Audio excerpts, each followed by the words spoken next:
ਸਤਿ ਸ਼੍ਰੀ ਅਕਾਲ। ਤੁਸੀਂ ਜੁੜੇ ਹੋਏ ਹੋ ਪੰਜਾਬੀ ਰੇਡੀਓ ਯੂਐਸਏ ਦੇ ਨਾਲ ਤੇ ਮੈਂ ਹਾਂ ਪ੍ਰਵੀਨ ਸ਼ਰਮਾ ਲੈ ਕੇ ਹਾਜ਼ਰ ਹਾਂ ਪ੍ਰੋਗਰਾਮ ਖਬਰ ਤੇ ਨਜ਼ਰ ਪ੍ਰੋਗਰਾਮ ਦੇ ਵਿੱਚ ਕੀ ਅਹਿਮ ਤੇ ਕਈ ਖਾਸ ਖਬਰਾਂ ਨੂੰ ਲੈ ਕੇ ਚਰਚਾ ਕਰਨ ਦੇ ਲਈ ਜੁੜ ਚੁੱਕੇ ਨੇ ਪੰਜਾਬ ਤੋਂ ਸੀਨੀਅਰ ਪੱਤਰਕਾਰ ਉੱਗੇ ਲੇਖਕ ਅਤੇ ਸਰਗਰਮ ਸਮਾਜਿਕ ਕਾਰਕੁਨ ਦੀਪਕ ਸ਼ਰਮਾ ਚਨਾਰਥਲ ਜੀ। ਸ਼ਰਮਾ ਸਤਿ ਸ਼੍ਰੀ ਅਕਾਲ, ਸਵਾਗਤ ਹੈ ਜੀ ਪੰਜਾਬੀ ਰੇਡੀਓ ਯੂਐਸਏ ਤੇ ਜੀ। ਸਤਿ ਸ਼੍ਰੀ ਅਕਾਲ ਪ੍ਰਵੀਨ ਜੀ, ਸਾਰੇ ਦਰਸ਼ਕਾਂ ਨੂੰ ਸਰੋਤਿਆਂ ਨੂੰ ਪਿਆਰ ਭਰੀ ਸਤਿ ਸ਼੍ਰੀ ਅਕਾਲ। ਸਤਿ ਸ਼੍ਰੀ ਅਕਾਲ ਜੀ। ਪ੍ਰੋਗਰਾਮ ਦੇ ਵਿੱਚ ਅੱਗੇ ਵਧਣ ਤੋਂ ਪਹਿਲਾਂ ਧੰਨਵਾਦ ਕਰਦੇ ਚਲੇ ਸਪਾਂਸਰਸ ਦਾ ਜਿਹੜੇ ਜ਼ਰੀਆ ਬਣਦੇ ਨੇ ਇਹਨਾਂ ਪ੍ਰੋਗਰਾਮਾਂ ਨੂੰ ਤੁਹਾਡੇ ਤੱਕ ਪਹੁੰਚਾਉਣ ਦੇ ਲਈ। ਖਾਲਸਾ ਇੰਸ਼ੋਰੈਂਸ ਏਜੰਸੀ ਵਾਲੇ ਜਿਨ੍ਹਾਂ ਤੋਂ ਤੁਸੀਂ ਹਰ ਤਰੀਕੇ ਦੀ ਇੰਸ਼ੋਰੈਂਸ ਲੈ ਸਕਦੇ ਹੋ। ਇੰਸ਼ੋਰੈਂਸ ਬਾਰੇ ਪਤਾ ਕਰਨ ਲਈ ਇਹਨਾਂ ਦਾ ਨੰਬਰ ਹੈ 408-272-2500। ਇਹ 1992 ਤੋਂ ਲਗਾਤਾਰ ਇੰਸ਼ੋਰੈਂਸ ਬਿਜ਼ਨਸ ਦੇ ਵਿੱਚ ਸ਼ਾਨਦਾਰ ਸੇਵਾਵਾਂ ਦੇ ਰਹੇ ਨੇ ਤੇ ਅਮਰੀਕਾ ਭਰ ਦੇ ਵਿੱਚ ਇੰਸ਼ੋਰੈਂਸ ਕਰਦੇ ਨੇ। ਓਬਾਮਾ ਕੇਅਰ, ਮੈਡੀਕੇਅਰ ਜਾਂ ਫਿਰ ਕਵਰਡ ਕੈਲੀਫੋਰਨੀਆ ਬਾਬਤ ਪਾਲਿਸੀ ਕਰਵਾਉਣ ਦੇ ਲਈ ਸਲਾਹ ਲੈਣ ਦੇ ਲਈ ਅੱਜ ਹੀ ਕਾਲ ਕਰੋ 408-272-2500 ਤੇ। ਟਰਕੀਆਨਾ ਇਮੀਗ੍ਰੇਸ਼ਨ ਲਾ ਫਰਮ ਵਾਲੇ ਜੇ ਟਰਕੀਆਨਾ ਟੋਰਨ ਟਰਕੀਆਨਾ ਦੇ ਨਾਲ ਤੁਸੀਂ ਯੂਐਸ ਇਮੀਗ੍ਰੇਸ਼ਨ ਬਾਬਤ ਕੋਈ ਵੀ ਸਲਾਹ ਕਰਨੀ ਹੈ, ਕੋਈ ਵੀ ਸਵਾਲ ਪੁੱਛਣਾ ਤੇ ਇਹਨਾਂ ਦਾ ਨੰਬਰ ਹੈ 4159090503। ਗੁਰਦੀਪ ਸਿੰਘ ਬਿਰਦੀ ਕਲੋਵਿਸ, ਮਨਦੀਪ ਸਿੰਘ ਸੈਨ ਹੋਜ਼ੇ, ਓਮਕਾਰ ਸਿੰਘ ਫਰੈਜ਼ਨੋ, ਗੁਰਨਾਮ ਸਿੰਘ ਐਂਟੀਲੋਪ, ਜਰਨੈਲ ਸਿੰਘ ਸਿਆਟਲ, ਮਨਦੀਪ ਢਿੱਲੋਂ ਯੂਨੀਵਰਸਿਟੀ ਤੇ ਲਾਲੀ ਸਿੰਘ ਗਰੇਵਾਲ ਫਰੀਮਾਉਂਟ ਤੋਂ। ਇਹਨਾਂ ਸਾਰੇ ਹੀ ਸਪਾਂਸਰਸ ਦਾ ਬਹੁਤ-ਬਹੁਤ ਧੰਨਵਾਦ। ਤੇ ਜੇਕਰ ਤੁਸੀਂ ਵੀ ਪੰਜਾਬੀ ਯੂਐਸਏ ਦੇ ਇਹਨਾਂ ਪ੍ਰੋਗਰਾਮਾਂ ਨੂੰ ਸਪਾਂਸਰ ਕਰਨਾ ਚਾਹੁੰਦੇ ਹੋ ਤਾਂ ਸਟੂਡੀਓ ਦਾ ਨੰਬਰ ਹੈ 408-272-5200। ਅੱਜ ਦਾ ਇਹ ਖਬਰ ਤੇ ਨਜ਼ਰ ਪ੍ਰੋਗਰਾਮ ਸਾਲ 2026 ਦੀ 27 ਮਈ ਦਾ ਪ੍ਰੋਗਰਾਮ ਹੈ ਤੇ ਦਿਨ ਅੱਜ ਬੁੱਧਵਾਰ ਹੈ। ਖਬਰਾਂ ਦੇ ਵੱਲ ਆਈਏ ਤੇ ਸ਼ੁਰੂਆਤ ਕਰੀਏ ਸ਼ਰਮਾ ਜੀ ਮਾਨ ਸਾਹਿਬ ਤੋਂ। ਮਾਨ ਸਾਹਿਬ ਦੇ ਜਿਹੜੇ ਪੰਥਕ ਪਹਿਰੇਦਾਰ ਨੇ ਉਹਨਾਂ ਦਾ ਜਿਹੜਾ ਸਾਥ ਛੱਡਣ ਵਾਲਾ ਸਵਾਲ ਹੈ ਜੀ, ਉਹ ਕਿਵੇਂ ਪੈਦਾ ਹੋ ਗਿਆ, ਕਿੱਥੋਂ ਪੈਦਾ ਹੋ ਗਿਆ?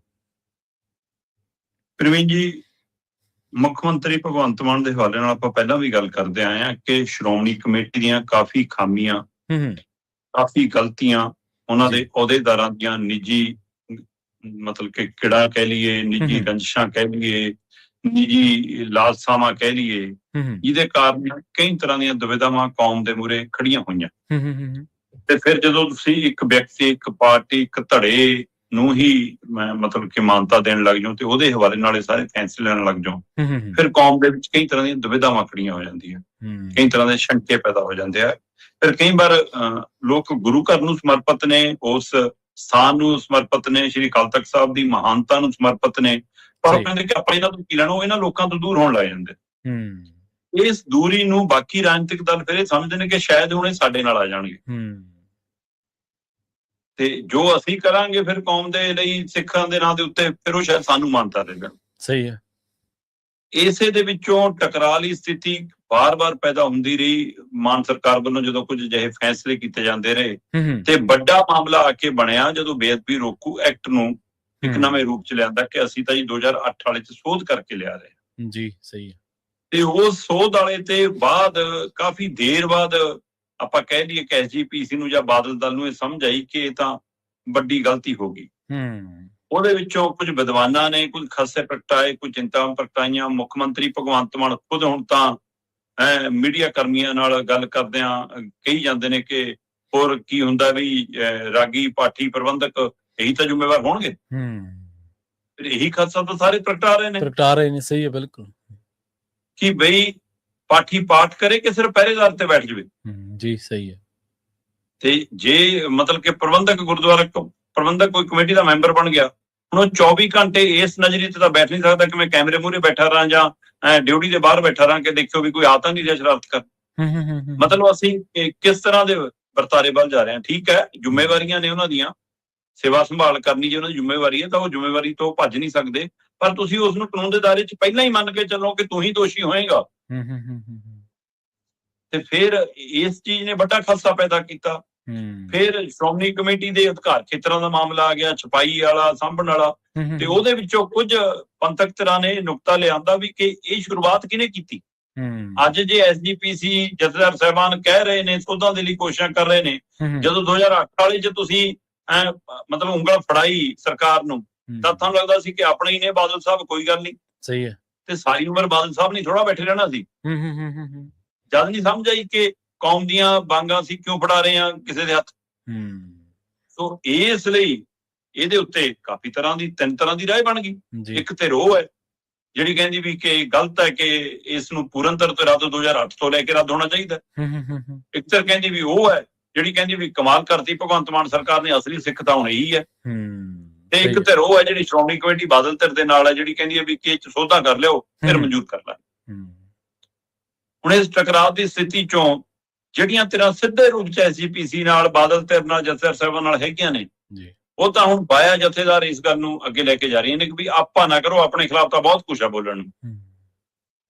ਵੈਸੇ ਤਾਂ ਜਥੇਦਾਰ ਸਾਹਿਬਾਨ ਦੀ ਪ੍ਰਵਾਨਤਾ ਤੇ ਅਜੇ ਵੀ ਸਵਾਲ ਖੜੇ ਨੇ ਕਿ ਕਿਵੇਂ ਮਾਨਤਾ ਮਿਲੀ, ਕਿਵੇਂ ਨਹੀਂ ਮਿਲੀ, ਪਰ ਉਸ ਸਥਾਨ ਦੇ ਜਿਸ ਸਥਾਨ ਦੀ ਉਹਨਾਂ ਨੂੰ ਸੇਵਾ ਮਿਲੀ ਹੈ ਉਹਦੇ ਮਾਨਤਾਨ ਦੇ ਵਜੋਂ ਸਾਰੇ ਕਹਿੰਦੇ ਵੀ ਜੇ ਜਥੇਦਾਰ ਨੇ ਕਿਹਾ ਤਾਂ ਹੁਣ ਮੁੱਖ ਮੰਤਰੀ ਨੂੰ ਬਾਅਦ ਚ ਲੈਣਾ ਚਾਹੀਦਾ। ਸਹੀ, ਉਹ ਵੀ ਤਾਂ ਯੂ ਟਰਨ ਲੈਣ ਦੇ ਮਾਹਰ ਤੋਂ ਹਰ ਗੱਲ ਚ ਯੂ ਟਰਨ ਮਾਰਦੇ ਹੋ, ਇੱਕ ਹੋਰ ਯੂ ਟਰਨ ਹੋ ਜਾਊਗਾ, ਫਿਰ ਕੀ ਹੋ ਜਾਊਗਾ? ਕਹਿ ਦੋ ਵੀ ਕਿ ਆਓ ਜੀ ਪੰਥਕ ਧਿਰਾਂ ਨੂੰ ਬੁਲਾ ਲਓ, ਸਾਂਝੀ ਰਾਏ ਬਣਦੀ ਹੈ ਜਿਹੜੀ ਆਪਾਂ ਸਹਿਮਤ ਹੋ ਜਾਂਦੇ। ਪਰ ਮੁੱਖ ਮੰਤਰੀ ਭਗਵੰਤ ਮਾਨ ਤਾਂ ਕਹਿੰਦੇ ਵੀ ਜੋ ਮਾਨਤਾ ਮੈਨੂੰ ਮਿਲੀ ਹੈ ਇਸ ਕਾਨੂੰਨ ਬਣਾਉਣ ਤੋਂ ਬਾਅਦ ਹੋਰ ਕਿਸੇ ਨੂੰ ਕਦੇ ਮਿਲੀ ਹੋ ਨਹੀਂ ਏਦਾਂ ਦੀ ਕੌਮ ਦੇ ਵਿੱਚ। ਅੱਛਾ, ਮੈਂ ਤਾਂ ਸ਼ੁਕਰਾਨਾ ਯਾਤਰਾ ਕੱਢਿਆ ਆ, ਮੇਰੇ ਤਾਂ ਸਰੋਪਾ ਹੀ ਇੰਨੇ ਪੈ ਗਏ, ਮੈਨੂੰ ਤਾਂ ਇੰਨੀਆਂ ਮਤਲਬ ਕਿ ਕਿਰਪਾਨਾਂ ਭੇਂਟ ਹੋ ਗਈਆਂ, ਤੇ ਮੈਂ ਤਾਂ ਪੁੱਛੋ ਨਾ ਪੁੱਛੋ ਅਸਲੀ ਸਿੱਖ ਲੀਡਰ ਮੈਂ, ਚਾਹੇ ਬਾਣੇ ਪੱਖੋਂ, ਸਰੂਪ ਪੱਖੋਂ, ਮਰਿਆਦਾ ਪੱਖੋਂ ਤੁਸੀਂ ਹੋ ਕਿ ਨਹੀਂ ਹੋ, ਇੱਕ ਸਵਾਲ ਵੱਖਰੀ ਤਰ੍ਹਾਂ ਦਾ ਖੜਾ ਹੈ, ਪਰ ਉਹ ਕਹਿੰਦੇ ਮੈਨੂੰ ਮਾਨਤਾ ਮਿਲ ਗਈ। ਹੁਣ ਇਹ ਸਭ ਦੇ ਵਿੱਚ ਚਾਹੇ ਉਹ ਵਡਾਲਾ ਹੋਰੀ ਸੀਗੇ ਜਿਹੜੇ ਰਾਗੀ ਸਿੰਘ ਰਹੇ ਨੇ, ਉਹ ਪ੍ਰਚਾਰਕ, ਸਿੱਖ ਪ੍ਰਚਾਰਕ, ਉਹਨਾਂ ਵੱਲੋਂ ਚਾਹੇ ਸਾਥ ਦਿੱਤਾ ਗਿਆ ਹੋਵੇ, ਚਾਹੇ ਗਿਆਨੀ ਰਘੁਵੀਰ ਸਿੰਘ ਹੋਰਾਂ ਵੱਲੋਂ ਦਿੱਤਾ ਗਿਆ ਹੋਵੇ, ਚਾਹੇ ਬਾਬਾ ਬਲਵੀਰ ਸਿੰਘ 96 ਕਰੋੜੀ ਨਿਹੰਗ ਜਥੇਬੰਦੀ ਦੇ ਮੁਖੀ ਉਹਨਾਂ ਵੱਲੋਂ ਦਿੱਤਾ ਗਿਆ ਹੋਵੇ, ਜਾਂ ਕੁਝ ਹੋਰ ਸ਼ਖਸੀਅਤਾਂ, ਉਹਨਾਂ ਚੋਂ ਕੁਝ ਸ਼ਖਸੀਅਤਾਂ ਤਾਂ ਹੁਣ ਬਾਹਰਲੇ ਮੁਲਕਾਂ ਨੂੰ ਤੁਰ ਗਈਆਂ। ਸਹੀ ਹੈ। ਕੁਝ ਕਹਿੰਦੇ ਜੀ ਗਿਆਨੀ ਰਘੁਵੀਰ ਸਿੰਘ ਮਾਨ ਇਕੱਲੇ ਹੀ ਨੇ, ਜਥਾ ਤਾਂ ਹੀ ਨਹੀਂ ਕੋਈ ਨਾਲ, ਤੇ ਕਹਿੰਦੇ ਲੈ ਦੇ ਕੇ ਜੀ ਜੇ ਬਾਬਾ ਬਲਵੀਰ ਸਿੰਘ ਦੀ ਗੱਲ ਕਰਦੇ ਉਹ ਤਾਂ ਕੱਲ ਧਾਮੀ ਨਾਲ ਬੈਠ ਕੇ ਕਹਿ ਗਏ, ਅੱਛਾ ਅਸੀਂ ਪੜ੍ਹਿਆ ਨਹੀਂ ਸੀ, ਹੁਣ ਪੜ੍ਹ ਲੈਂਦੇ ਹਾਂ, ਫਿਰ ਦੇਖ ਲੈਂਦੇ ਕੀ ਕਰਾਉਣ ਦੀ ਲੋੜ ਹੈ। ਅੱਛਾ, ਠੀਕ ਆ, ਅਜੇ ਪੜ੍ਹਿਆ ਵੀ ਨਹੀਂ। ਕੱਲ ਬਾਬਾ ਬਲਵੀਰ ਸਿੰਘ ਹੋਰਾਂ ਨੂੰ ਧਾਮੀ ਸਾਹਿਬ ਕਹਿੰਦੇ ਮੈਂ ਤਾਂ ਸੱਦਾ ਦੇਣ ਆਇਆ ਸੀ ਜੀ, 31 ਤਰੀਕ ਦਾ ਸੀ ਜਿਹੜਾ ਵੱਡਾ ਇਕੱਠ ਰੱਖਿਆ। ਸ਼੍ਰੋਮਣੀ ਗੁਰਦੁਆਰਾ ਪ੍ਰਬੰਧਕ ਕਮੇਟੀ ਨੇ 31 ਤਰੀਕ ਨੂੰ ਵੱਡਾ ਇਕੱਠ ਸੱਦ ਲਿਆ, ਕੌਮ ਦਾ, ਕੌਮ ਦੀਆਂ ਸੰਸਥਾਵਾਂ ਦਾ, ਕੌਮ ਦੇ ਵਿਦਵਾਨਾਂ ਦਾ, ਬੁੱਧੀਜੀਵੀਆਂ ਦਾ, ਐਸਜੀਪੀਸੀ ਦਾ, ਸਾਰੇ ਨੁਮਾਇੰਦਿਆਂ ਦਾ। ਉਹਦੇ ਵਿੱਚ ਉਹ ਕਹਿੰਦੇ ਉਦਾਸੀ ਵੀ ਆਉਣਗੇ, ਉਹਦੇ ਵਿੱਚ ਨਿਰਮਲੇ ਵੀ ਆਉਣਗੇ, ਉਹਦੇ ਵਿੱਚ ਵੱਖ-ਵੱਖ ਕਾਰਸੇ ਵਾਲੇ ਬਾਬੇ ਵੀ ਆਉਣਗੇ, ਨਿਹੰਗ ਜਥੇਬੰਦੀਆਂ ਵੀ ਆਉਣਗੀਆਂ, ਸਿੱਖ ਸੰਸਥਾਵਾਂ, ਸਿੱਖ ਸੰਪਰਦਾਵਾਂ, ਅਖੰਡ ਕੀਰਤਨੀ ਜਥੇ, ਹੋਰ ਸਾਰੇ, ਉਹ ਸਾਰਿਆਂ ਨੂੰ ਅਸੀਂ ਸੱਦੇ ਦੇ ਰਹੇ ਹਾਂ। ਅਸੀਂ ਤਾਂ ਠੀਕ ਹੈ, ਸਾਡਾ ਖੁੱਲ੍ਹਾ ਹੈ, ਅਸੀਂ ਉੱਥੇ ਇਸ ਗੱਲ ਦੇ ਉੱਤੇ ਫਿਰ ਬਾਬਾ ਬਲਵੀਰ ਸਿੰਘ ਨਾਲ ਵੀ ਮੁਲਾਕਾਤ ਕੀਤੀ ਅਤੇ ਉਹ ਨਾਲ ਬੈਠ ਗਏ। ਉਹਨਾਂ ਨੇ ਪ੍ਰੈਸ ਕਾਨਫਰੰਸ ਇਕੱਠੀ ਕਰ ਲਈ ਧਾਮੀ ਸਾਹਿਬ ਨਾਲ ਕਿ ਵੀ ਇਹ ਤਾਂ ਜੇ ਇਹੋ ਜਿਹਾ ਕੁਛ ਹੋਊਗਾ ਤਾਂ ਫਿਰ ਅਸੀਂ ਪੜ੍ਹ ਕੇ ਇਹਨੂੰ ਦੁਬਾਰਾ ਸੋਧ ਕਰਾਉਣ ਦੀ ਗੱਲ ਕਰਾਂਗੇ। ਇਹਦਾ ਮਤਲਬ ਕੀ ਵਿਕਟ ਡੇਗ ਲਈ ਕੀ ਇਹ ਹੁਣ ਉਧਰ ਵਾਲੇ ਇੱਧਰ ਆ ਕੇ ਬੈਠਣਗੇ? ਸਹੀ ਹੈ। ਜਿਹੜੇ ਪੰਥਕ ਸਹਾਰਿਆਂ ਦੇ ਸਹਾਰੇ ਉੱਡ ਰਹੇ ਸੀ ਭਗਵੰਤ ਮਾਨ, ਕਿ ਉਹ ਖੰਭ ਕੁਤਰੇ ਗਏ। ਸਹੀ ਹੈ। ਸੋ ਇਸ ਨੂੰ ਕਈ ਨਜ਼ਰੀਏ ਤੋਂ ਦੇਖਿਆ ਜਾ ਰਿਹਾ ਕਿ ਵੈਸੇ ਅਕਸਰ ਇਹ ਗੱਲ ਹੁੰਦੀ ਹੈ ਕਿ ਚੁਣੀਆਂ ਹੋਈਆਂ ਸਰਕਾਰਾਂ ਧਾਰਮਿਕ ਕੰਮਾਂ 'ਚ ਉਵੇਂ ਸਿੱਧੇ ਦਖਲ ਨਾ ਦੇਣ ਤਾਂ ਚੰਗਾ ਹੁੰਦਾ, ਕਿਉਂਕਿ ਜੇ ਤੁਹਾਡੇ ਕੋਲ ਉਸ ਚੀਜ਼ ਦੀ ਪਹਿਰੇਦਾਰੀ ਕਰਨ ਦੇ ਲਈ ਚਿਹਰੇ ਮੋਹਰੇ ਵੀ ਨਹੀਂ ਹੈਗੇ ਫਿਰ ਦਿੱਕਤ ਬਹੁਤ ਆਉਂਦੀ। ਸਹੀ ਹੈ, ਬਿਲਕੁਲ। ਆਮ ਆਦਮੀ ਪਾਰਟੀ ਕੋਲ ਕੁਲਤਾਰ ਸਿੰਘ ਸੰਧਵਾ ਤੋਂ ਬਾਅਦ ਦੱਸ ਦਿਓ ਮੈਨੂੰ ਕੋਈ ਹੋਰ ਇਹੋ ਜਿਹਾ ਚਿਹਰਾ ਜਿਹਦੀ ਸਿੱਧੇ ਰੂਪ 'ਚ ਦਿਖਦਾ ਵੀ ਹੋਵੇ ਕੋਈ, ਜਾਂ ਜਿਹੜੇ ਹੈਗੇ ਵੀ ਨੇ ਉਹਨਾਂ ਨੂੰ ਤੁਸੀਂ ਜਿੰਨਾ ਕਹੋਗੇ ਉਹਨਾਂ ਕਰ ਲੈਣਗੇ, ਉਹ ਤੋਂ ਵੱਧ ਉਹ ਜਾ ਨਹੀਂ ਸਕਦੇ। ਸਹੀ ਹੈ। ਸੋ ਜਾਂ ਤਾਂ ਅੰਮ੍ਰਿਤਸਰ ਵਾਲੇ ਨੇ ਉਹਨਾਂ ਨੂੰ ਪਹਿਲਾਂ ਸੀ ਕੈਬਨਿਟ 'ਚੋਂ ਬਾਹਰ ਕਰੀ ਬੈਠੇ ਹੋ, ਤੇ ਪਰ ਉਹਨਾਂ ਤਾਂ ਉੱਥੇ ਆਪਣਾ ਮਸਲਾ ਬਣਿਆ ਹੋਇਆ ਜੀ ਕਿ ਸਾਰੇ ਮੈਂਬਰ ਹੈਗੇ ਨੇ ਕਿ ਨਹੀਂ, ਉਹਨਾਂ ਦੇ ਅੰਮ੍ਰਿਤਧਾਰੀ ਕਾੜਾ ਪ੍ਰਕਾਸ਼ ਕਰਦੇ ਕਿ ਨਹੀਂ ਕਰਦੇ, ਉਹ ਤਾਂ ਉੱਥੇ ਇਹ ਵੀ ਮਾਮਲਾ। ਸਹੀ ਹੈ। ਤੇ ਇਸ ਲਈ ਹੁਣ ਫਿਰ ਇੱਧਰ ਨੂੰ ਜਾਣਾ ਕਿਵੇਂ ਹੈ, ਇਹ ਮੁੱਖ ਮੰਤਰੀ ਭਗਵੰਤ ਮਾਨ ਦੀ ਚੁਣੌਤੀ ਵੀ ਬਣ ਰਿਹਾ। ਤੇ ਉਧਰ ਅਗਲੇ ਕਹਿੰਦੇ ਅਸੀਂ ਤਾਂ ਰਾਜਪਾਲ ਤੱਕ ਪਹੁੰਚ ਕਰ ਲਈ ਕਿ ਸੌਦਾ ਤਾਂ ਅਸੀਂ ਉਧਰੋਂ ਵੀ ਕਰਵਾ ਲਾਂਗੇ ਕਹਿ ਕੇ।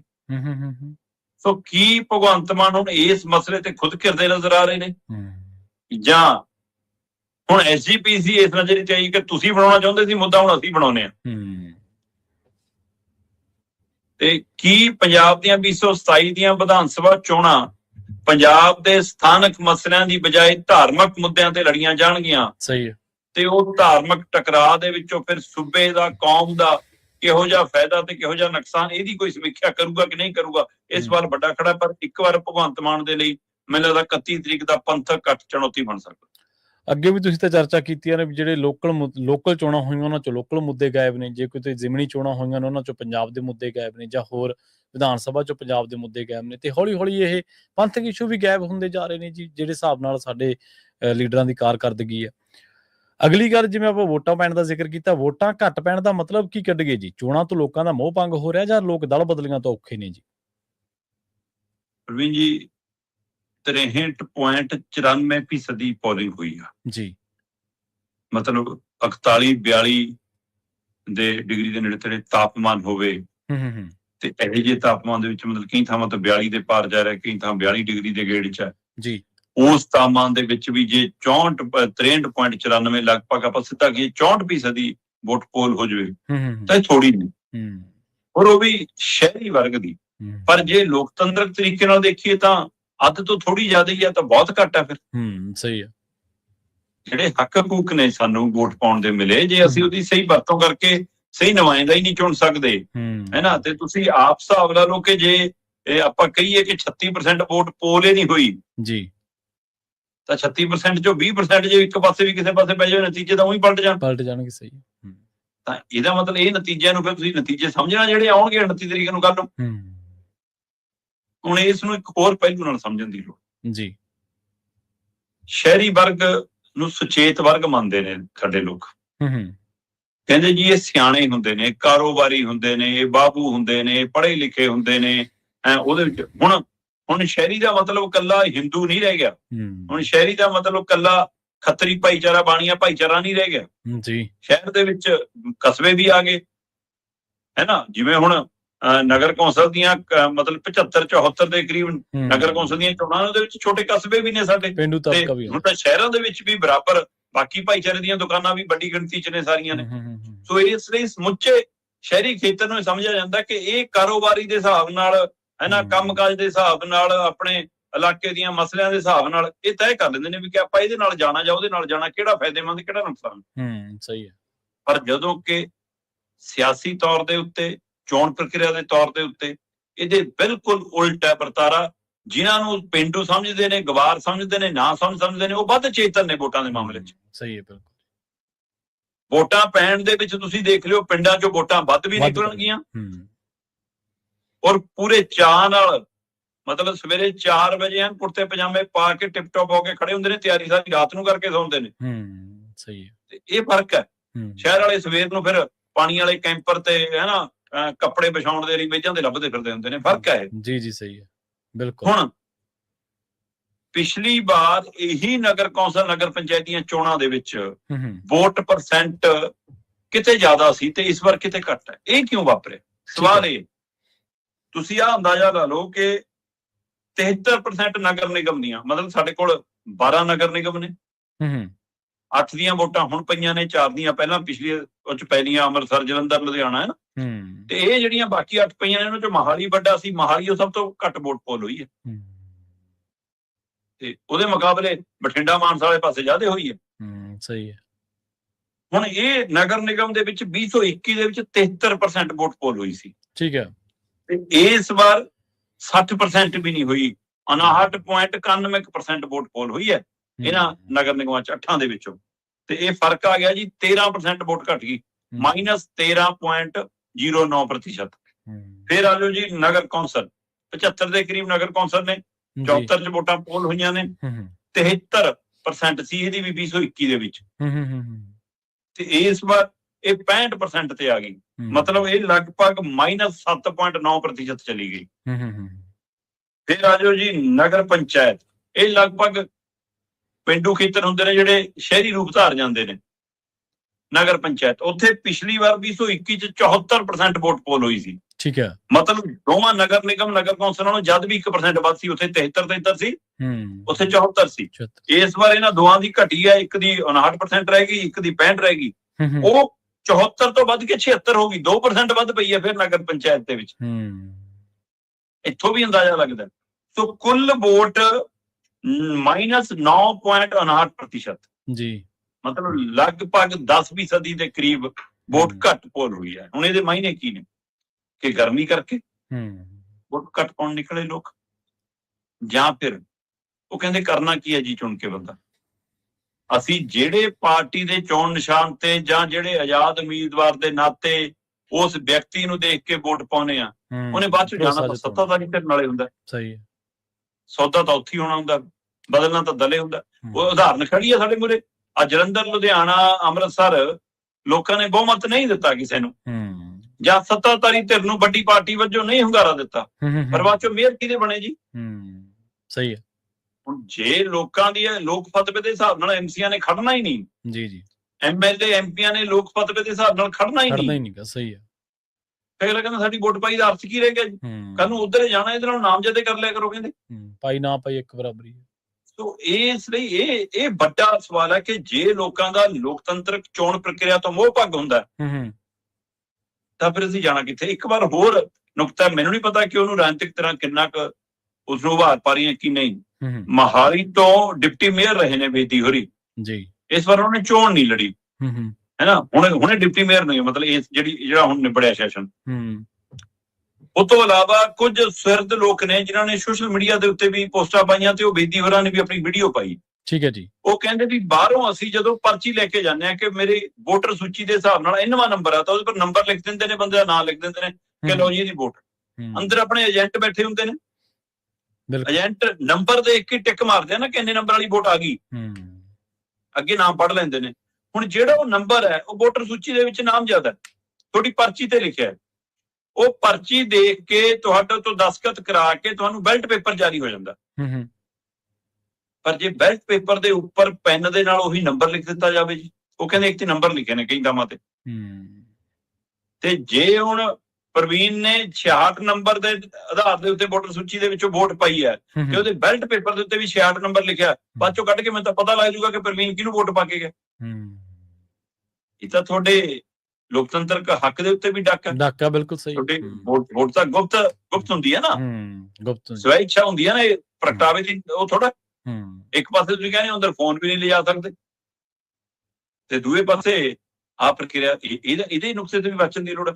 ਸੋ ਇਹ ਸਾਰਾ ਖੇਲ ਵਰਤਾਰਾ ਲੋਕਾਂ ਨੂੰ ਚੋਣ ਬੂਥ ਤੋਂ ਦੂਰ ਕਰ ਰਿਹਾ ਤੇ ਉਹਦੇ ਵਿੱਚੋਂ ਵੱਡਾ ਪਹਿਲੂ ਲੋਕਾਂ ਦੀ ਨਾਰਾਜ਼ਗੀ ਇਹੀ ਹੈ ਕਿ ਲੋਕਾਂ ਦਾ ਬੇਯਕੀਨੇ ਹੋ ਗਏ ਨੇ ਲੋਕ ਰਾਜਨੀਤਿਕ ਤਰ੍ਹਾਂ ਤੋਂ, ਰਾਜਨੀਤਿਕ ਪਾਰਟੀਆਂ ਤੋਂ, ਰਾਜਨੀਤਿਕ ਦਲਾਂ ਤੋਂ, ਰਾਜਨੀਤਿਕ ਆਗੂਆਂ ਤੋਂ।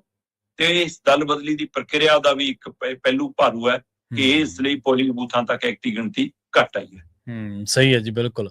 ਅਗਲੀ ਗੱਲ ਕਰੀਏ ਭਾਰਤ ਦੀਆਂ ਸੜਕਾਂ ਤੋਂ, ਕਹਿੰਦੇ 11 ਦਿਨਾਂ ਦੇ ਵਿੱਚ ਹੀ ਭਾਰਤ ਦੀਆਂ ਸੜਕਾਂ ਤੋਂ 19 ਲੱਖ ਟਰੱਕ ਗਾਇਬ ਹੋ ਗਏ ਜੀ।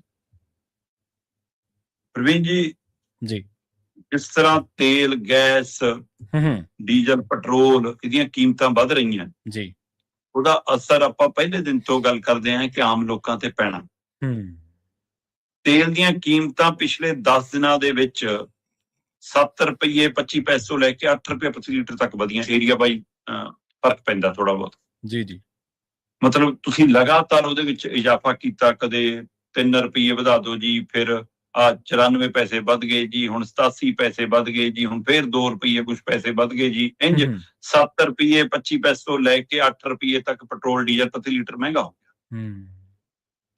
ਹੁਣ ਦੇਸ਼ ਦੇ ਵਿੱਚ ਛੋਟੇ ਟਰੱਕ ਆਪਰੇਟਰ ਨੇ, ਮਤਲਬ ਕੋਈ 2 ਟਰੱਕਾਂ ਵਾਲਾ, ਕੋਈ 3 ਟਰੱਕਾਂ ਵਾਲਾ, ਕੋਈ 1 ਟਰੱਕ ਵਾਲਾ ਹੀ ਹੈ। ਹਾਂ ਠੀਕ ਹੈ, ਵੱਡੀਆਂ ਕੰਪਨੀਆਂ, ਵੱਡੇ ਘਰਾਣੇ, ਵੱਡੇ ਟਰੱਕਾਂ ਵਾਲੇ ਉਹ ਵੀ ਹੈਗੇ ਨੇ। ਹੁਣ ਇਹਦੇ ਵਿੱਚ ਉਹ ਕਹਿੰਦੇ ਵੀ ਕਿ ਸਾਡਾ ਇੱਕ ਸਰਕਲ ਚੱਲਦਾ ਹੈ ਜੀ, ਅਸੀਂ ਪੰਪਾਂ ਤੋਂ ਤੇਲ ਪਵਾਉਨੇ ਆ ਤੇ ਪਵਾ ਕੇ ਲੈ ਜਾਂਦੇ ਆ, ਗੇੜਾ ਲਾ ਕੇ ਆ ਜਾਂਦੇ ਆ, ਪੈਸੇ ਆ ਜਾਂਦੇ ਆ, ਪੰਪ ਵਾਲੇ ਨੂੰ ਵੀ ਦੇ ਦਿੰਦੇ ਆ, ਡਰਾਈਵਰ ਕਲਿੰਡਰ ਨੂੰ ਵੀ ਦੇਤੇ, ਬਾਕੀ ਖਰਚੇ ਵੀ ਕੱਢ ਲਏ, ਜੋ ਬਚ ਗਿਆ ਉਹ ਠੀਕ ਹੈ। ਉਹ ਇੱਕ ਸਰਕਲ ਚੱਲਦਾ। ਉਹ ਕਹਿੰਦੇ ਜੇ ਹੁਣ 4 ਟਰੱਕ ਨੇ ਸਾਡੇ, ਜੇ 3 ਨੇ ਐ ਤੇਲ ਪਵਾ ਕੇ ਜਾਣਾ ਤਾਂ ਉਹਨੂੰ ਪੰਪ ਵਾਲਾ ਤੇਲ ਨਹੀਂ ਪਾਉਂਦਾ ਐ। ਅੱਛਾ। ਉਹ ਕਹਿੰਦਾ ਬਾਈ ਹੁਣ ਤਾਂ ਪਹਿਲਾਂ ਤਾਂ ਇੱਕ ਤਾਂ ਤੇਲ ਪੂਰਾ ਨਹੀਂ ਮਿਲਦਾ, ਦੂਜਾ ਉਹ ਕਹਿੰਦੇ ਕਿ ਫਿਰ ਐਂ ਆਧਾਰ ਪਾਉਂਦਾ ਨਹੀਂਗਾ, ਤੇ ਫਿਰ ਸਾਡੇ ਲਈ ਕਹਿੰਦੇ ਜੇਬ ਚੋਂ ਖਰਚਣਾ ਵੀ ਔਖਾ ਤੇ ਮਹਿੰਗਾਈ ਦਾ ਮਾਰ ਵੀ। ਦੂਜਾ ਉਹ ਕਹਿੰਦੇ ਕਿ ਪੱਛਮ ਤੋਂ ਉੱਤਰ ਭਾਰਤ ਵਾਲੇ ਪਾਸੇ ਨੂੰ ਜਿਹੜਾ ਰੂਟ ਹੈ ਸਭ ਤੋਂ ਜ਼ਿਆਦਾ ਸਰਗਰਮ ਰੂਟ ਟਰੱਕਾਂ ਲਈ ਆਵਾਜਾਈ ਦਾ, ਉਹਦੇ ਉੱਤੇ ਇਸ ਨਵੇਂ ਮਤਲਬ ਕਿ ਜੇ ਪੈਟਰੋਲ ਡੀਜ਼ਲ ਦੇ ਹਿਸਾਬ ਨਾਲ ਲਾਈਏ ਤਾਂ 15% ਤੱਕ ਭਾੜਾ ਵੱਧ ਗਿਆ ਜੀ। ਤੇ ਲੋਕਲ ਖੇਤਰ ਦੇ ਵਿੱਚ ਜੇ 30 ਤੋਂ 60 ਕਿਲੋਮੀਟਰ ਤੱਕ ਟਰੱਕਾਂ ਨੇ ਢੋਆ ਢਵਾਈ ਲਈ ਜਾਣਾ ਤਾਂ ਲਗਭਗ ਭਾੜਾ ਦੁੱਗਣਾ ਹੋ ਗਿਆ। ਤੇ ਇਹਦੇ ਨਾਲ ਫਿਰ ਇਹ ਭਾੜਾ ਦੇਣ ਵਾਲੇ ਲੋਕ ਵੀ ਕਹਿੰਦੇ ਕਿ ਔਖੇ ਭਾਰੇ ਹੋਣ ਲੱਗ ਪਏ। ਫਿਰ ਜਦੋਂ ਤੱਕ ਡੀਲ ਨਹੀਂ ਪੂਰੀ ਹੁੰਦੀ ਤਦ ਤੱਕ ਟਰੱਕ ਭੇਜਣਾ ਔਖਾ। ਇਹੀ ਨੁਕਤਾ ਨਹੀਂ, ਇੱਕ ਹੋਰ ਨੁਕਤਾ ਧਿਆਨ ਚ ਆਇਆ ਜੀ। ਉਹ ਕਹਿੰਦੇ ਵੀ ਇੰਡਸਟਰੀਅਲ ਧਿਰਾਂ ਦੇ ਲਈ ਥੋਕ ਚ ਤੇਲ ਖਰੀਦਣ ਦੀ ਇੱਕ ਕਵਾਇਦ ਹੈ। ਠੀਕ ਹੈ। ਉਹ ਚੋਂ ਟਰੱਕ ਆਪਰੇਟਰ ਵਾਲੀਆਂ ਕੰਪਨੀਆਂ ਵੀ ਹੈਗੀਆਂ, ਇੰਡਸਟਰੀਅਲ ਕੰਪਨੀਆਂ ਵੀ ਹੈਗੀਆਂ। ਉਹ ਇੱਕ ਮਾਰਕੀਟ ਦੇ ਵਿੱਚ ਕਹਿੰਦੇ 2 ਤਰ੍ਹਾਂ ਦਾ ਰੇਟ ਹੁੰਦਾ ਹੈ, ਕਿ ਇੱਕ ਥੋਕ ਵਾਲਾ ਤੇ ਇੱਕ ਰਿਟੇਲ ਵਾਲਾ। ਹੁਣ ਥੋਕ ਵਾਲਾ ਰੇਟ ਰਿਟੇਲ ਵਾਲੇ ਰੇਟ ਤੋਂ 40 ਤੋਂ 42 ਰੁਪਏ ਉੱਪਰ ਮਹਿੰਗਾ ਚਲਾ ਗਿਆ। ਸਹੀ ਹੈ। ਕਹਿੰਦੇ ਪਿਛਲੇ ਦਿਨਾਂ 'ਚ ਸਰਕਾਰ ਨੇ 22 ਰੁਪਏ ਮਹਿੰਗਾ ਕੀਤਾ ਤੇ ਕੁੱਲ ਰੇਟ ਕਹਿੰਦੇ ਕਿ 40-42 ਰੁਪਏ ਤੱਕ ਉੱਪਰ ਚਲਾ ਗਿਆ। ਹੁਣ ਉਹ ਕਹਿੰਦੇ ਇਹ ਦੱਸੋ ਜੀ ਫਿਰ ਅਸੀਂ ਥੋਕ 'ਚ ਕਿਉਂ ਖਰੀਦਾਂਗੇ, ਅਸੀਂ ਰਿਟੇਲ 'ਚ ਨਹੀਂ ਪਵਾ ਲਾਂਗੇ। ਜੇ ਅਸੀਂ ਮਹਿੰਗਾ ਹੀ ਖਰੀਦ ਕੇ ਥੋਕ 'ਚ ਲੈ ਕੇ ਵੀ ਰੱਖਣਾ ਹੈ, ਪੈਸਾ ਵੀ ਆਪਣਾ ਡੰਪ ਕਰਨਾ ਹੈ, ਤੇ ਫਿਰ ਅਸੀਂ ਇਸ ਲਈ ਹੁਣ ਉਹ ਭੀੜ ਵੀ ਉੱਥੇ ਆਉਣ ਲੱਗ ਪਈ ਜੀ। ਤੇ ਤੇਲ ਪੂਰਾ ਨਾ ਮਿਲਣਾ, ਭਾੜਾ ਪੂਰਾ ਨਾ ਮਿਲਣਾ, ਠੀਕ ਹੈ ਨਾ, ਖਰਚੇ ਨਾ ਨਿਕਲ ਪਾਉਣਾ। ਉਹ ਕਹਿੰਦੇ ਇੱਕ ਗੇੜੇ ਦੇ ਵਿੱਚ, ਜੇ ਟਰੱਕ ਦਾ ਇੱਕ ਗੇੜਾ ਹੈ ਤਾਂ ਇੱਕ ਗੇੜੇ ਦੇ ਵਿੱਚ 45% ਤੱਕ ਖਰਚਾ, ਜੇ 100 ਰੁਪਇਆ ਟੋਟਲ ਖਰਚਾ ਆਇਆ ਤਾਂ ਉਹ ਚੋਂ 45 ਰੁਪਏ ਇਕੱਲੇ ਡੀਜ਼ਲ ਦੇ ਹੀ ਨੇ। ਤੇ ਫਿਰ ਇਸ ਹਿਸਾਬ ਨਾਲ ਜੇ ਉਹੀ ਮਹਿੰਗਾ ਹੋ ਜਾਊਗਾ ਤੇ ਸਾਨੂੰ ਉਹਦੇ ਹਿਸਾਬ ਨਾਲ ਅਦਾਇਗੀ ਵੀ ਨਹੀਂ ਮਿਲੂਗੀ, ਫਿਰ ਅਸੀਂ ਕਿਵੇਂ ਸਾਰੇ ਟਰੱਕ। ਇਸ ਲਈ ਕਹਿੰਦੇ ਕਿ ਇੱਕ ਜਾਂ ਦੋ ਟਰੱਕ, ਜਿਹਦੇ ਕੋਲ 4 ਨੇ 2 ਟਰੱਕ ਭੇਜ ਰਿਹਾ, ਇੱਕ ਭੇਜ ਰਿਹਾ, ਬੜੀਆਂ ਕੰਪਨੀਆਂ ਦੇ ਟਰੱਕ ਖੜੇ ਨੇ। 95 ਲੱਖ ਦੇ ਕਰੀਬ ਟਰੱਕ ਹੈ ਭਾਰਤ ਦੇ ਵਿੱਚ, ਠੀਕ ਹੈ ਜੀ। ਤੇ ਜੇ ਉਹਦੇ ਵਿੱਚੋਂ 19 ਲੱਖ ਟਰੱਕ ਵੀ, 20% ਲਗਭਗ ਟਰੱਕ ਵੀ ਸੜਕ ਤੋਂ ਥੱਲੇ ਉਤਰ ਜਾਂਦਾ ਹੈ ਨਾ, ਉਹਦਾ ਚੱਕਾ ਜਾਮ ਹੋ ਜਾਂਦਾ, ਨਹੀਂ ਚੱਲਦਾ, ਤਾਂ ਫਿਰ ਜਿਹੜੇ ਚੱਲ ਰਹੇ ਨੇ ਉਹਨਾਂ ਦੇ ਉੱਤੇ ਮਾਲ ਦੀ ਵੱਧ ਭਾਰ ਆਉਂਦਾ ਹੈ, ਜਾਂ ਉਹਦੀ ਡਿਮਾਂਡ ਵੱਧਦੀ ਹੈ, ਉਹਦੇ ਨਾਲ ਭਾੜਾ ਫੇਰ ਵੱਧਦਾ। ਸੋ ਇਸ ਸਥਿਤੀ ਦੇ ਵਿੱਚ ਟਰੱਕ ਆਪਰੇਟਰ ਵੀ ਪਰੇਸ਼ਾਨ ਜੀ, ਸਮਾਨ ਮੰਗਾਉਣ ਵਾਲਾ ਵੀ ਪਰੇਸ਼ਾਨ ਹੈ, ਤੇ ਜਿਹਨੇ ਮੰਗਾ ਲਿਆ ਉਹਨੇ ਤੁਹਾਡੀ ਸਾਡੀ ਜੇਬ ਚੋਂ ਕੱਢ ਲੈਣਾ, ਜੋ ਕੁਝ ਮੰਗਾਇਆ ਉਹਦਾ ਰੇਟ ਵੱਧ ਹੋ ਜਾਣਾ ਚੀਜ਼ਾਂ ਦਾ, ਸਹੀ ਹੈ, ਤੇ ਮਾਰ ਉੱਥੇ ਪੈਣੀ ਹੈ। ਸੋ ਇਸ ਲਈ ਸਰਕਾਰਾਂ ਨੂੰ ਕੀ ਇਹ ਪਹਿਲੋਂ ਸਮਝ ਨਹੀਂ ਆਉਂਦਾ ਕਿ ਓਵਰਆਲ ਇਹਦਾ ਅਸਰ ਕੀ ਹੈ। ਕਿਉਂਕਿ ਤੁਸੀਂ CNG ਜਿਵੇਂ ਇਹਨਾਂ 10-11 ਦਿਨਾਂ ਦੇ ਵਿੱਚ 5-6 ਵਾਰ ਵੱਧ ਲਈ, ਪੈਟਰੋਲ ਡੀਜ਼ਲ ਦੇ ਇਲਾਵਾ ਵੀ 2 ਵਾਰ ਵਧਾ ਲਈ ਤੁਸੀਂ ਜੀ ਜੀ, ਸਹੀ ਹੈ। ਤੇ ਹੁਣ ਉਹ CNG ਦੇ ਨਾਲ ਚਾਹੇ ਕੈਬ ਚੱਲਦੀ ਹੈ, ਚਾਹੇ ਟੈਕਸੀ ਚੱਲਦੀ ਹੈ, ਚਾਹੇ ਲੋਕਾਂ ਦੀਆਂ ਆਪਣੀਆਂ ਗੱਡੀਆਂ ਚੱਲਦੀਆਂ, ਹੁਣ ਉਹਦਾ ਅਸਰ ਜੇ ਆਪਣੀਆਂ ਤਾਂ ਵੀ ਸਿੱਧਾ ਤੁਹਾਡੀ ਜੇਬ ਤੇ, ਜੇ ਟੈਕਸੀ ਕਾਰ ਦਾ ਤਾਂ ਵੀ ਤੁਹਾਡੀ ਜੇਬ ਤੇ, ਸਹੀ ਹੈ। ਸੋ ਇਹ ਸਾਰੀਆਂ ਚੀਜ਼ਾਂ ਨੂੰ ਨਜਿੱਠਣ ਦੇ ਲਈ ਕੋਈ ਨੀਤੀ, ਕੋਈ ਵਿਚਾਰ, ਸਿਰਫ ਇਹ ਕਹਿ ਕੇ ਘਰੇ ਬਹਿ ਜਾਓ, ਗੱਡੀਆਂ ਨਾ ਚਲਾਓ, ਟਰੱਕ ਨਾ ਚਲਾਓ, ਕਾਰਾਂ ਨਾ ਚਲਾਓ, ਇਹ ਕਹਿ ਕੇ ਸਰ ਜੂਗਾ ਮੁਲਕ ਦਾ, ਸਹੀ ਹੈ, ਬਿਲਕੁਲ ਜੀ। ਇਹ ਬੜੀ ਚਿੰਤਾਜਨਕ ਸਥਿਤੀ ਹੈ। ਮਤਲਬ ਇਹ ਥੋੜੀ ਗੱਲ ਨਹੀਂ ਹੈ ਕਿ 19 ਲੱਖ ਟਰੱਕ ਸੜਕਾਂ ਤੋਂ 10 ਦਿਨਾਂ ਤੇ 11 ਦਿਨਾਂ ਦੇ ਵਿੱਚ ਤੇਲ ਭਾੜਾ ਵਧਣ ਦੇ ਕਰਕੇ ਹੀ ਸੜਕ ਤੋਂ ਹੇਠਾਂ ਉਤਰ ਕੇ ਖੜੇ ਹੋਣ। ਇਹ ਚਿੰਤਾਜਨਕ ਸਥਿਤੀ ਹੈ, ਇਹ ਸਮੁੱਚੇ ਅਰਥਚਾਰੇ ਨੂੰ ਪ੍ਰਭਾਵਿਤ ਕਰ ਦੇਗਾ। ਬਿਲਕੁਲ ਜੀ, ਨਾਲੇ ਸਿਆਣੇ ਕਹਿੰਦੇ, ਜਿਹੜੇ ਇਕਨੋਮਿਸਟ ਨੇ ਉਹ ਕਹਿੰਦੇ ਨੇ ਵੀ ਤੁਹਾਡੀਆਂ ਜਿਹੜੀਆਂ ਇਕਨੋਮੀ, ਉਹਦਾ ਪਤਾ ਹੀ ਇੱਥੋਂ ਲੱਗਦਾ ਵੀ ਤੁਹਾਡੇ ਸੜਕਾਂ ਦੇ ਟਰੱਕ ਕਿੰਨੀ ਗਿਣਤੀ ਦੇ ਵਿੱਚ ਮੂਵ ਹੋ ਰਹੇ, ਇੱਥੋਂ ਇਕਨੋਮੀ ਦਾ ਪਤਾ ਲੱਗਦਾ। ਅਗਲੀ ਗੱਲ ਕਰ ਲਈਏ 에ਅਰ ਇੰਡੀਆ ਦੀ। 에ਅਰ ਇੰਡੀਆ ਨੇ ਆਪਣੀਆਂ ਜਿਹੜੀਆਂ ਘਰੇਲੂ ਉਡਾਣਾਂ ਜੀ, ਉਹਨਾਂ ਦੇ ਵਿੱਚ ਵੱਡੀ ਕਟੌਤੀ ਕਰ ਦਿੱਤੀ ਹੈ ਸ਼ਰਮਾ ਜੀ। ਪ੍ਰਵੀਨ ਜੀ, ਉੱਥੇ ਵੀ ਮਸਲਾ ਇਹੀ ਹੈ। ਬੇਸ਼ੱਕ ਜਹਾਜ਼ਾਂ ਚ ਉੱਡਣ ਵਾਲੇ ਲੋਕ, ਚਲੋ ਜਿਨ੍ਹਾਂ ਨੇ ਤਾਂ ਵਿਦੇਸ਼ਾਂ ਨੂੰ ਜਾਣਾ ਹੈ, ਆਪਣੇ ਜਵਾਕ ਭੇਜ ਰਹੇ, ਕੁਝ ਭੇਜ ਰਹੇ ਨੇ, ਉਹ ਤਾਂ ਕਈ ਹੀਲੇ ਵਸੀਲੇ ਕਰਕੇ ਚੜਾਉਂਦੇ ਨੇ, ਪਰ ਰੂਟੀਨ ਚ ਜਹਾਜ਼ ਚੜ੍ਹਨ ਵਾਲੇ ਬੰਦੇ ਤਾਂ ਇੱਕ ਵੱਖਰੀ ਲੇਅਰ ਹੁੰਦੀ ਹੈ ਨਾ ਜੀ, ਖਾਸ ਕਰਕੇ ਘਰੇਲੂ ਉਡਾਨਾਂ ਦੇ ਵਿੱਚ ਤਾਂ ਜੀ ਜੀ, ਹੈ ਨਾ। ਆਪਣੇ ਵਰਗਾ ਤਾਂ ਦਿੱਲੀ ਜਾਣ ਲਈ ਵੀ ਟ੍ਰੇਨ ਜੇ ਜਾਣਾ ਤਾਂ ਵੀ ਦੇਖਦਾ ਕਿ ਪੈਸੰਜਰ ਕਿਹੜੀ ਹੈ, ਜਿਹੜੀ ਘੱਟ ਕਿਰਾਏ ਵਾਲੀ ਹੈ ਨਾ, ਬੱਸ ਵੀ ਹਿਸਾਬ ਬੱਸ ਜਾਣ ਵਾਲੇ ਬੰਦੇ। ਸੋ ਇਸ ਲਈ ਉਹਨਾਂ ਦੇ ਲਈ ਤਾਂ ਇਹ ਪ੍ਰਕਿਰਿਆ। ਪਰ ਜਿਹੜੇ ਬੰਦਿਆਂ ਨੂੰ ਲੱਗਦਾ ਕਿ ਕੋਈ ਗੱਲ ਨਹੀਂ, 에ਅਰਪੋਰਟ ਦੇ ਅੰਦਰ ਵੀ ਘੰਟਾ ਬੈਠਣਾ, 2 ਘੰਟੇ ਬੈਠਣਾ, ਤਾਂ ਉਹ ਵੀ 에ਅਰ ਕੰਡੀਸ਼ਨਰ ਹੈ, ਅੰਦਰ ਕੈਫੇ 'ਚ ਬੈਠ ਜਾਣਾ ਉਹ ਵੀ 에ਅਰ ਕੰਡੀਸ਼ਨਰ ਹੈ, ਜਹਾਜ਼ ਚੜ੍ਹ ਜਾਣਾ ਅੰਦਰ ਵੀ ਕੰਡੀਸ਼ਨਰ ਹੈ। ਆਪਾਂ ਤਾਂ ਜਹਾਜ਼ 'ਚ ਜਾਵਾਂਗੇ, ਚਾਹੇ ਦਿੱਲੀ ਨੂੰ ਜਾਣ ਦੇ ਲਈ 6 ਘੰਟੇ ਲੱਗ ਜਾਣ, ਤੇ ਚਾਹੇ ਟ੍ਰੇਨ ਦੇ ਵਿੱਚ 4 ਘੰਟੇ ਲੱਗਦੇ ਹੋਣ, ਹੈ ਨਾ। ਸੋ ਇਸ ਲਈ ਉਹ ਜਿਹੜਾ ਲਗਜ਼ਰੀਪਣ ਹੈ, ਇਹਦਾ ਮਤਲਬ ਉੱਥੇ ਉਹ ਲੋਕ ਕਿਰਾਇਆ ਦੇਣ ਦੇ ਵੀ ਸਮਰੱਥਾ ਰੱਖਦੇ ਨੇ ਜੇ, ਪਰ ਉਹਦੇ ਬਾਵਜੂਦ ਜੇ 에ਅਰਲਾਈਨਸ ਨੂੰ ਆਪਣੀਆਂ ਘਰੇਲੂ ਉਡਾਨਾਂ 'ਚ ਕਟੌਤੀ ਕਰਨੀ ਪੈ ਰਹੀ ਹੈ ਕਿ ਕਸਟਮਰ ਘਟ ਗਿਆ ਹੁਣ, ਕਿ ਲੋਕ ਨਹੀਂ ਆ ਰਹੇ, ਕਿ ਉਹ ਖਰਚੇ ਨਹੀਂ ਕੱਢ ਪਾ ਰਹੇ। ਸਹੀ ਹੈ। 에ਅਰ ਇੰਡੀਆ ਨੇ ਪਿਛਲੇ ਸਮੇਂ 'ਚ ਵੀ ਆਪਣੀਆਂ ਅੰਤਰਰਾਸ਼ਟਰੀ ਉਡਾਨਾਂ 'ਚ ਵੀ 26% ਕਟੌਤੀ ਕੀਤੀ ਹੈ। ਬਿਲਕੁਲ ਬਿਲਕੁਲ, ਆਪਾਂ ਉਸ ਸਮੇਂ ਵੀ ਇਸ ਖਬਰ ਦਾ ਜ਼ਿਕਰ ਕੀਤਾ।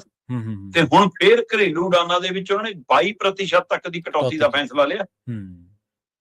ਤੇ ਇਹਦੇ ਵਿੱਚੋਂ ਕਹਿੰਦੇ ਕਿ ਕਿੰਨੀਆਂ ਉਡਾਨਾਂ ਤਾਂ ਉਹ ਨੇ ਜਿਹੜੀਆਂ ਪਹਿਲਾਂ ਤੋਂ ਚੱਲਦੀਆਂ ਨੇ, ਪਰ ਉੱਥੇ ਰੂਟ ਦੇ ਉੱਤੇ ਫੁੱਲ ਨਹੀਂ ਭਰ ਕੇ ਜਾਂਦੀਆਂ ਜਾਂ ਘੱਟ ਚੱਲਦੀਆਂ ਨੇ, ਉਹ ਚੋਂ ਕਿੰਨੀਆਂ ਦੀ ਛੁੱਟੀ ਕਰ ਦੋ ਜੀ। ਤੇ ਇਹ ਵੀ ਇੱਕ ਪਹਿਲੂ ਹੈਗਾ। ਦੂਸਰਾ ਪਹਿਲੂ ਮੈਂ ਇਹਦੇ ਵਿੱਚ ਇਹ ਵੀ ਦੇਖ ਰਿਹਾ ਸੀਗਾ, ਇਹ ਕਹਿੰਦੇ ਜੀ 4400 ਦੇ ਕਰੀਬ ਹਫ਼ਤਾਵਾਰੀ ਉਡਾਨਾਂ ਨੂੰ ਜਿਹੜਾ ਸੰਚਾਲਨ ਕਰਦੀ ਹੈ 에ਅਰ ਇੰਡੀਆ। ਠੀਕ ਹੈ।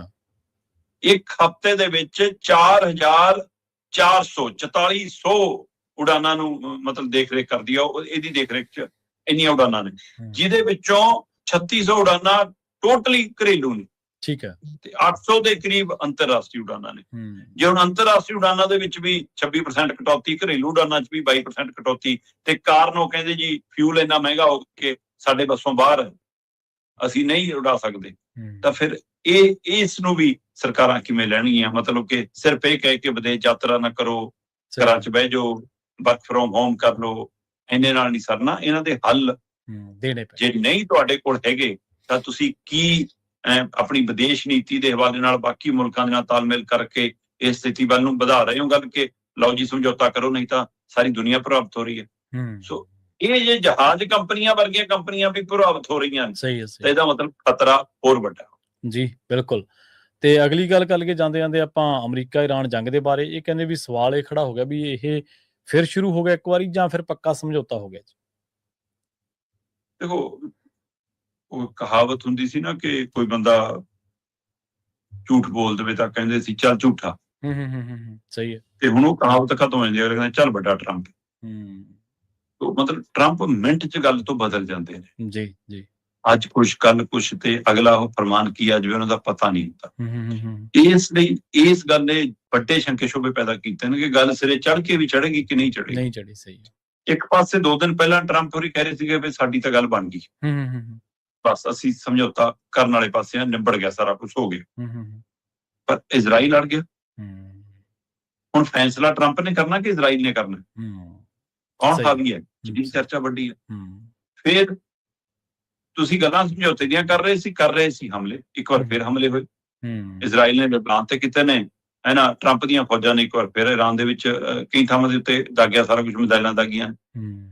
ਤੇ ਉਧਰੋਂ ਇਰਾਨ ਕਹਿੰਦਾ ਤਿਆਰੀ ਸਾਡੀ ਵੀ ਆ ਜਾਓ। ਸਹੀ ਹੈ। ਸਾਡੇ ਲੋਕ ਵੀ ਤਿਆਰ ਨੇ, ਸਾਡੀਆਂ ਫੌਜਾਂ ਵੀ ਤਿਆਰ ਨੇ, ਤੇ ਸਾਡੀਆਂ ਸਰਕਾਰਾਂ ਵੀ ਤਿਆਰ ਨੇ, ਸਾਡੀ ਕੂਟਨੀਤੀ ਵੀ ਤਿਆਰ, ਅਸੀਂ ਸਾਰਾ ਕੁਝ ਤਿਆਰ ਆ ਜਾਓ, ਫਿਰ ਉਵੇਂ ਨਜਿੱਠਾਂਗੇ। ਪਰ ਦੂਸਰੇ ਪਾਸੇ ਇਰਾਨ ਕਹਿੰਦਾ ਵੀ ਸਾਡਾ ਡਰਾਫਟ ਵੀ ਤਿਆਰ ਹੈ ਜੀ। ਉਹਦੇ ਮੀਡੀਆ ਦੇ ਵਿੱਚ ਹੁਣ ਇਹ ਡਰਾਫਟ ਵਾਲੀ ਗੱਲ ਉਭਾਰੀ ਗਈ ਹੈ ਕਿ ਸਾਡਾ ਡਰਾਫਟ ਤਿਆਰ ਹੈ ਜੀ, ਅਸੀਂ ਹੋਰਮੁਰਜ ਵੀ ਖੋਲ ਦੇਣਾ, ਔਰ ਪਹਿਲਾਂ ਵਾਂਗ ਖੁੱਲ ਜਾਣਾ ਜਿਵੇਂ ਪਹਿਲਾਂ ਸੀ, ਸਿਰਫ ਅਮਰੀਕੀ ਜਹਾਜ਼ਾਂ ਨੂੰ ਛੱਡ ਕੇ ਬਾਕੀ ਸਾਰਿਆਂ ਦੇ ਲਈ ਕਹਿੰਦੇ ਕਿ ਅਸੀਂ ਇਹ ਖੋਲ ਦੇਣਾ। ਗੱਲ ਬਣ ਗਈ ਜੀ ਸਾਡੀ ਤਾਂ। ਅਸੀਂ ਆਪਣਾ ਹਰਜਾਨਾ ਵੀ ਪੂਰਾ ਵਸੂਲ ਲੈਣਾ, ਸਾਡੀ ਤਾਂ ਗੱਲ ਬਣ ਗਈ, ਹੈ ਨਾ। ਸਾਡੇ ਤਾਂ ਬਕਾਏ ਜੇ ਖੜੇ ਨੇ ਉਹ ਵੀ ਦੇ ਦੇਣੇ ਨੇ ਉਹਨਾਂ ਨੇ, ਲਓ ਜੀ ਸਾਡੀ। ਉਹ ਉਹਨਾਂ ਨੇ ਇਹ ਡਰਾਫਟ ਪ੍ਰਚਲਿਤ ਕਰਤਾ। ਹੁਣ ਟਰੰਪ ਸਾਹਿਬ ਕਹਿੰਦੇ ਕਿ ਇਹ ਸ਼ਰਾਬ ਹੈ ਜੀ, ਇਹ ਫਰੇਬ ਹੈ ਜੀ, ਇਹ ਧੋਖਾ ਹੈ ਜੀ, ਕੋਈ ਅਜਿਹਾ ਡਰਾਫਟ ਨਹੀਂ, ਕਿਸੇ ਤੇ ਸਾਡੀ ਸਹਿਮਤੀ ਨਹੀਂ ਜੀ, ਹੈ ਨਾ। ਪਰ ਉਹ ਅਸੀਂ ਇਸ ਦੇ ਉੱਤੇ ਮੰਨੇ ਨਹੀਂ, ਪਰ ਮੰਨ ਜਾਗੇ ਛੇਤੀ। ਉਹ ਇਹ ਵੀ ਗੱਲ ਹੈ। ਮਤਲਬ ਇਹ ਜਦੋਂ ਕਿ ਉਹ ਕਹਿੰਦੇ ਨੇ 24 ਘੰਟਿਆਂ 'ਚ ਅਸੀਂ ਅਮਰੀਕਾ ਦੇ ਡਰੋਨ ਵੀ ਡਿੱਗੇ ਨੇ। ਜੀ ਜੀ। ਤੇ ਇਸ ਲਈ ਦੋਏ ਚੀਜ਼ਾਂ ਪੈਰਲਲ ਇਕੱਠੀਆਂ ਕਿਵੇਂ ਚੱਲ ਸਕਦੀਆਂ? ਇੱਕ ਪਾਸੇ ਨਹੀਂ ਚੱਲ ਸਕਦੀ ਸਮਝੌਤਾ ਸ਼ਾਂਤੀ ਦੀ ਗੱਲ, ਤੇ ਦੂਜੇ ਪਾਸੇ ਗੋਲੀ। ਇਹ ਦੋ ਗੱਲਾਂ ਇਕੱਠੀਆਂ ਤੁਰੀਆਂ ਆ ਰਹੀਆਂ ਨੇ ਜੀ। ਸੋ ਇਹ ਜੰਗ ਦਾ ਖਤਰਾ ਵੀ ਅਜੇ ਮੰਡਰਾ ਰਿਹਾ ਤੇ ਉਮੀਦ ਵੀ ਜਾਗ ਰਹੀ ਹੈ ਜੀ। ਬਿਲਕੁਲ। ਖੁਦ ਇਰਾਨ ਕਹਿ ਚੁੱਕਿਆ ਕਿ ਅਸੀਂ ਜੇ ਇਹਨੂੰ ਕਰਦੇ ਹਾਂ ਤਾਂ ਅਗਲੇ 30 ਦਿਨਾਂ ਦੇ ਵਿੱਚ ਅਸੀਂ ਬਹਾਲੀ ਕਰ ਸਕਦੇ ਹਾਂ। ਤੇ ਜੇ 30 ਦਿਨਾਂ 'ਚ ਬਹਾਲੀ ਹੁੰਦੀ ਹੈ ਤਾਂ ਨਾਰਮਲ ਹੋਣ ਦੇ ਵਿੱਚ ਵੀ 60 ਦਿਨ ਲੱਗਣਗੇ ਦਾ ਮਤਲਬ ਲੱਗ ਜਾਣਗੇ। ਕੁੱਲ ਮਿਲਾ ਕੇ ਸਾਰੀ ਸਥਿਤੀ ਆਮ ਬਾਗ ਆਉਂਦੇ 90 ਦਿਨ, ਮਤਲਬ 3 ਮਹੀਨੇ ਦੀ ਪ੍ਰਕਿਰਿਆ ਹੈ ਘੱਟੋ ਘੱਟ। ਜੇ ਅੱਜ ਸਾਰਾ ਕੁਝ ਜੰਗ ਦਾ ਸਮਾਨ ਸਮੇਟ ਲਿਆ ਜਾਂਦਾ ਤਾਂ ਵੀ। ਜੀ ਬਿਲਕੁਲ ਜੀ। ਦੇਖੋ ਗੱਲ ਤਾਂ ਸਾਰੀ ਆਗੂਆਂ ਦੇ ਬਿਆਨਾਂ ਤੇ ਹੀ ਮੁੱਕਦੀ ਹੈ ਨਾ, ਕਿ ਜੇ ਆਗੂ ਪਹਿਲਾਂ ਘੰਟਾ ਬਾਅਦ ਕੁਛ ਹੋਰ, ਉਦੋਂ 2 ਘੰਟਿਆਂ ਬਾਅਦ ਕੁਛ ਹੋਰ, ਬਿਆਨ ਕੁਛ ਹੋਰ, ਬਾਅਦ ਚ ਨਿਬੜਦਾ ਕੁਛ ਹੋਰ ਆ, ਤੇ ਫਿਰ ਲੋਕਾਂ 'ਚ ਤਾਂ ਉਹ ਜਿਹੜੀ ਅਨਿਸ਼ਚਿਤਤਾ ਦਾ ਮਾਹੌਲ ਆ ਤਾਂ ਹੋਰ ਸਗੋਂ ਡੂੰਘਾ ਹੁੰਦਾ। ਸ਼ਰਮਾ ਜੀ, ਇਹਨਾਂ ਖਾਸ ਖਬਰਾਂ ਤੇ ਖਾਸ ਜਾਣਕਾਰੀਆਂ ਦੇ ਲਈ ਸ਼ਰਮਾ ਜੀ ਤੁਹਾਡਾ ਬਹੁਤ ਧੰਨਵਾਦ ਜੀ। ਸਤਿ ਸ਼੍ਰੀ ਅਕਾਲ ਜੀ। ਪ੍ਰੋਗਰਾਮ ਖਬਰ ਤੇ ਨਜ਼ਰ ਦੇ ਵਿੱਚ ਆਪਣੇ ਨਾਲ ਜੁੜੇ ਸਨ ਸੀਨੀਅਰ ਪੱਤਰਕਾਰ ਪੰਜਾਬ ਤੋਂ ਦੀਪਕ ਸ਼ਰਮਾ ਚਨਾਰਥਲ ਜੀ, ਜਿਨ੍ਹਾਂ ਦੇ ਨਾਲ ਆਪਾਂ ਕਈ ਅਹਿਮ ਤੇ ਕਈ ਖਾਸ ਖਬਰਾਂ ਨੂੰ ਲੈ ਕੇ ਚਰਚਾ ਕੀਤੀ ਹੈ। ਅਸੀਂ ਉਮੀਦ ਕਰਦੇ ਹਾਂ ਕਿ ਇਹ ਪ੍ਰੋਗਰਾਮ ਤੁਹਾਨੂੰ ਪਸੰਦ ਆਇਆ ਹੋਵੇਗਾ। ਮੈਨੂੰ ਪ੍ਰਵੀਨ ਸ਼ਰਮਾ ਨੂੰ ਇੱਥੇ ਦਿਓ ਇਜਾਜ਼ਤ। ਜੁੜੇ ਰਹੋ ਪੰਜਾਬ USA ਦੇ ਨਾਲ। ਤੁਹਾਡਾ ਸਾਰਿਆਂ ਦਾ ਬਹੁਤ ਧੰਨਵਾਦ। ਸਤਿ ਸ਼੍ਰੀ ਅਕਾਲ।